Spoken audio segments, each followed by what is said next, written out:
আসসালামু আলাইকুম ওয়া রাহমাতুল্লাহ। মাননীয় শিক্ষামন্ত্রী ও প্রতিমন্ত্রী মহোদয়, পবিত্র মাহে রমজানুল মুবারক এর দীর্ঘ ছুটি শেষে 29 মার্চ 2026 রবিবার সারা দেশের শিক্ষা প্রতিষ্ঠান পাঠদান কার্যক্রম পুনরায় শুরু হলো। কিন্তু আমরা দেশের অভিভাবক, নাগরিক এবং সাধারণ খেটে খাওয়া মানুষ বিনয়ের সাথে বলতে চাই, তামাম পৃথিবীর মানচিত্রে সর্বোচ্চ মুসলিম সংখ্যক বসতির মধ্যে 4 নাম্বার বাংলাদেশ। এটা একটা মুসলিম দেশ, ইসলামিক দেশ। মাত্র বছরের 3টি মাস শেষ হলো, 9টি মাস সামনে আছে।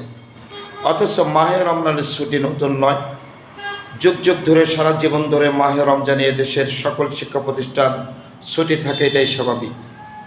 এখনও কোনো প্রাকৃতিক দুর্যোগ এবছর হয়নি, তেমন কি ক্ষতি হয়েছে?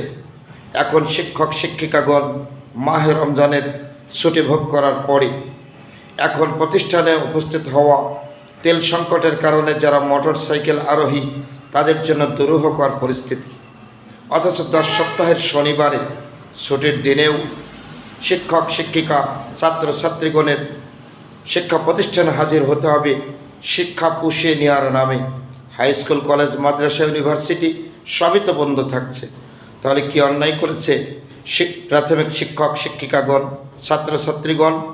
9টি মাসে কি সিলেবাস কোর্স কমপ্লিট হবে না? কারিকুলাম কি কার্যকর হবে না? অতএব এই তেল সংকটের সময় প্রাথমিক শিক্ষার শিক্ষক শিক্ষিকাগণ, ছাত্রছাত্রীগণের শনিবারের মাহে রমজানে পালনকৃত উদযাপিত ছুটিকে বহাল রেখে এই 10 শনিবারের ছুটির দিনে ছুটি রাখলে আমরা নাগরিক ও অভিভাবক সমাজ অত্যন্ত সন্তুষ্ট ও মুসলিম দেশের সম্মান ও ইসলামিক ভাবমূর্তি ক্ষুণ্ণ হয় না। এটাই আমাদের অভিপ্রায়, মাননীয় মন্ত্রী ও প্রতিমন্ত্রী মহোদয়।